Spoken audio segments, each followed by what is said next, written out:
Welcome and thank you for joining me for Day 72 of Bible in a Year New International Version. Today we will be going over Judges 4 and 5. Judges 4. After Ehud died, the Israelites once again did evil in the eyes of the Lord.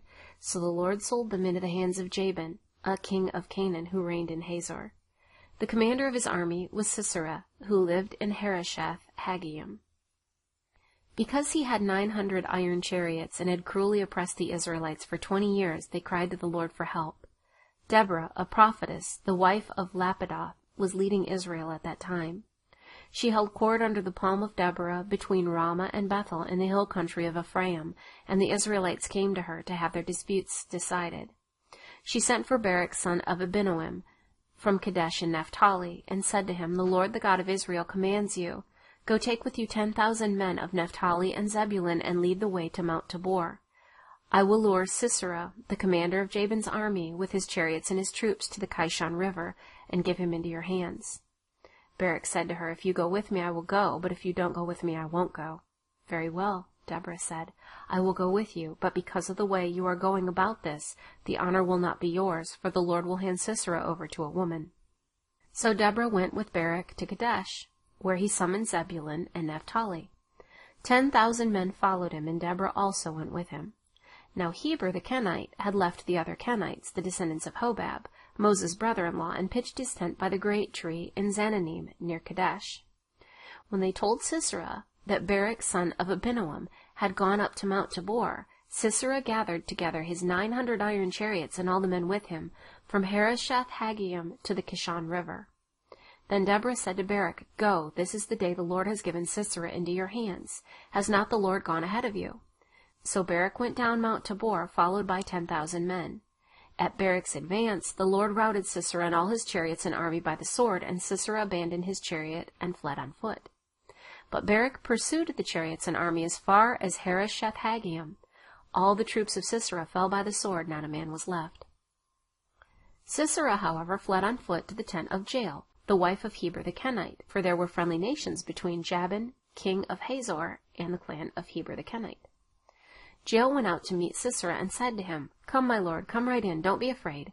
So he entered her tent, and she put a covering over him. "I'm thirsty," he said, "please give me some water." She opened a skin of milk, gave him a drink, and covered him. "Stand in the doorway of the tent," he told her. "If someone comes by and asks you, 'Is anyone here?' say no." But Jael, Heber's wife, picked up a tent peg and a hammer and went quietly to him while he lay fast asleep, exhausted. She drove the peg through his temple into the ground, and he died. Barak came by in pursuit of Sisera, and Jael went out to meet him. "Come," she said, "I will show you the man you're looking for." So he went in with her, and there lay Sisera with the tent peg through his temple, dead. On that day, God subdued Jabin, the Canaanite king, before the Israelites, and the hand of the Israelites grew stronger and stronger against Jabin, the Canaanite king, until they destroyed him. Judges 5. On that day Deborah and Barak son of Abinoam sang this song: "When the princes in Israel take the lead, when the people willingly offer themselves, praise the Lord. Hear this, you kings. Listen, you rulers. I will sing to the Lord. I will sing. I will make music to the Lord, the God of Israel. O Lord, when you went out from Seir, when you marched from the land of Edom, the earth shook, the heavens poured, the clouds poured down water. The mountains quaked before the Lord, the one of Sinai, before the Lord, the God of Israel. In the days of Shamgar, son of Anath, in the days of Jael, the roads were abandoned, travelers took winding paths. Village life in Israel ceased until I, Deborah, arose a mother in Israel. When they chose new gods, war came to the city gates, and not a shield or spear was seen among 40,000 in Israel. My heart is with Israel's princes, with the willing volunteers among the people. Praise the Lord.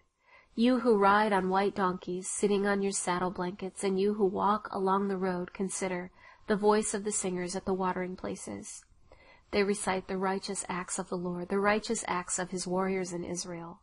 Then the people of the Lord went down to the city gates. Wake up, Deborah. Wake up, break out in song. Arise, O Barak, take captive your captives, O son of Abinoam.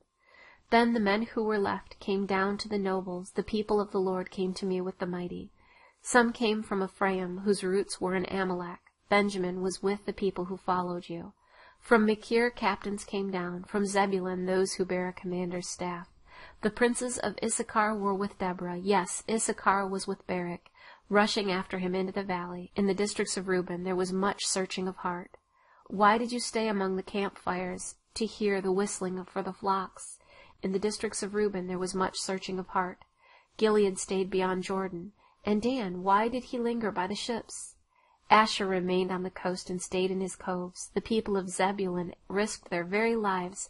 So did Naphtali on the heights of the field. Kings came, they fought. The kings of Canaan fought at Tanakh by the waters of Megiddo, but they carried off no silver, no plunder. From the heavens the stars fought. From their courses they fought against Sisera.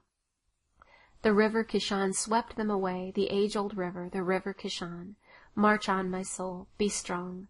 Then thundered the horse's hoofs, galloping, galloping go his mighty steeds. Curse Meroz, said the angel of the Lord. Curse its people bitterly, because they did not come to help the Lord against the mighty. Most blessed of women be Jael, the wife of Heber the Kenite, most blessed of tent-dwelling women. He asked for water, and she gave him milk. In a bowl fit for nobles she brought him curdled milk. Her hands reached for the tent peg, her right hand for the workman's hammer. She struck Sisera, she crushed his head, she shattered and pierced his temple.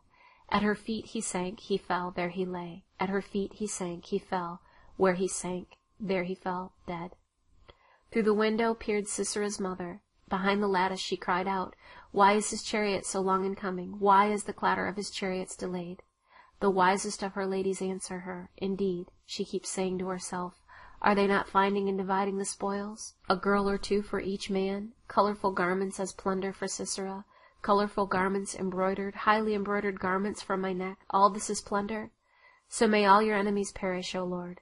But may they who love you be like the sun when it rises in its strength. Then the land had peace for 40 years. Thank you for joining me for Day 72 of Bible in a Year, New International Version. I look forward to seeing you tomorrow for Day 73.